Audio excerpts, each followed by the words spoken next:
নমস্কার বন্ধুরা, ঘরগিন্নি অলরাউন্ডার চ্যানেলে সকলকেই স্বাগত। আজকে আমি নরম পাকের ছানার সন্দেশ বানাবো। আর এই ছানার সন্দেশটা খেতে খুবই সুস্বাদু হয়।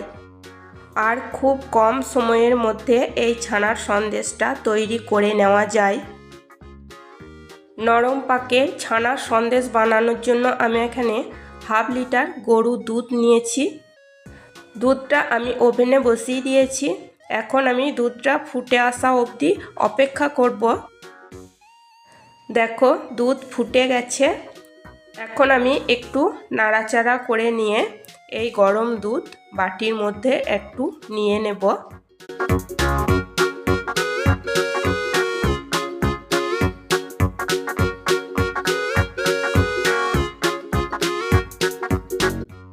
অল্প একটু দুধ আমি বাটির মধ্যে নিয়ে নিয়েছি। এখন এখানে 1 চামচ ছানা কাটা পাউডার দিয়ে দিলাম। এবার ভালো করে এই দুধের সাথে মিশিয়ে নেব। আমি এখানে ছানা কাটা পাউডার দিয়ে ছানা কেটে নিচ্ছি। তোমরা পাতিলেবু কিংবা যে সমস্ত দিয়ে ছানা কাটা হয় তোমরা তোমাদের পছন্দ মতো নিয়ে ছানা কেটে নিতে পারো। দেখো খুব ভালো করে মিশিয়ে নিয়েছি। দুধটা দেখো ছানা কেটে গেছে। এখন আমি এই ছানাটাকে নিয়ে দুধের মধ্যে দিয়ে ভালো করে মিশিয়ে নেব। দিয়ে ছানাটা আমি কেটে নেব। গ্যাসের ফ্লেম হাইতে রেখে আমি ছানাটা কিন্তু কেটে নিচ্ছি।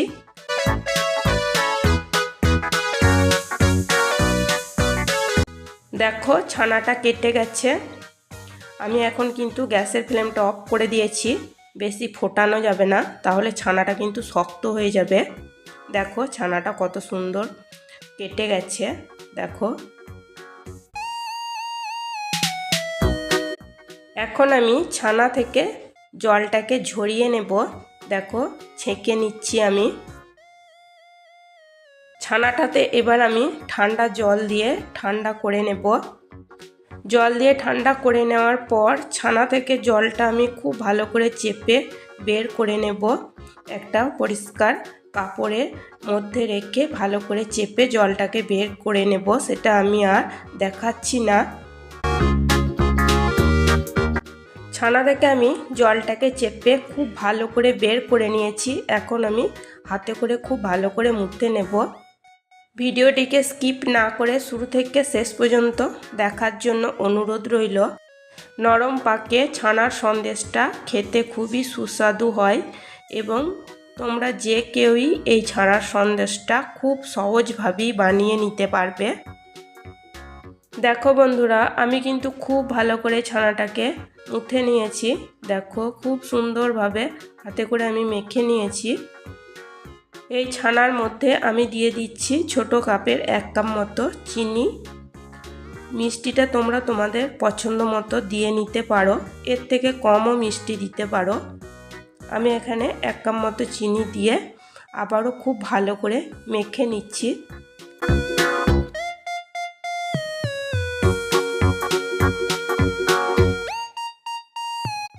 ছানাটাকে আমি চিনি দিয়ে খুব ভালো করে মেখে নেওয়ার পর আমি যে কাপের মাপ করে চিনি দিয়েছিলাম সেই কাপের মাপ করে আমি 1/2 কাপ মতো দুধ দিয়ে দিচ্ছি। এখন আমি ওভেনে কড়াইটা বসিয়ে দিয়েছি। কড়াইয়ে এবার নাড়াচাড়া করে ছানার সন্দেশটা তৈরি করে নেব। গ্যাসের ফ্লেমটা মিডিয়াম রাখবো। এই ছানার মধ্যে যে চিনি দিয়েছি চিনিটা গলে গেলে আর একটু এটা পাতলা মতো হয়ে যাবে। আমি মিডিয়াম ফ্লেমে নাড়াচাড়া করে ছানার সন্দেশটা তৈরি করে নেব। নরম পাকে ছানার সন্দেশ বানানো যদি তোমাদের ভালো লেগে থাকে তাহলে একটা লাইক করে দিও, সাবস্ক্রাইব করো, কমেন্ট করো এবং প্রচুর শেয়ার করে আমার পাশে থেকো। দেখো চিনি খুব ভালো মতো গলে গেছে এবং ছানার সন্দেশটা অনেকটা হয়েও এসেছে। আর একটু এটাকে নাড়াচাড়া করে ঘন করে নেব। নরম পাকে ছানার সন্দেশটা বানিয়ে ফ্রিজে না রেখেও 4-5 দিন মতো খেতে পারবে। তারপরে ফ্রিজের মধ্যে রেখে দিয়ে অনেক দিন পর্যন্ত খেতে পারবে। দেখো ছানা সন্দেশটা অনেকটাই আঠালো বা চটচটে ভাব চলে এসেছে। এখন আমি দিয়ে দেব 2 এলাচের গুঁড়ো। এলাচের গুঁড়ো দিয়ে খুব ভালো করে মিশিয়ে নেব।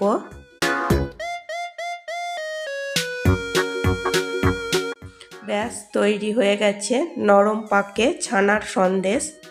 এখন আমি নামিয়ে নেব। আজকের মতো এই পর্যন্তই। আবার আসবো অন্য কোনো নতুন রেসিপি নিয়ে। সবাই সুস্থ থাকবে, ভালো থাকবে। চলো টাটা, বাই।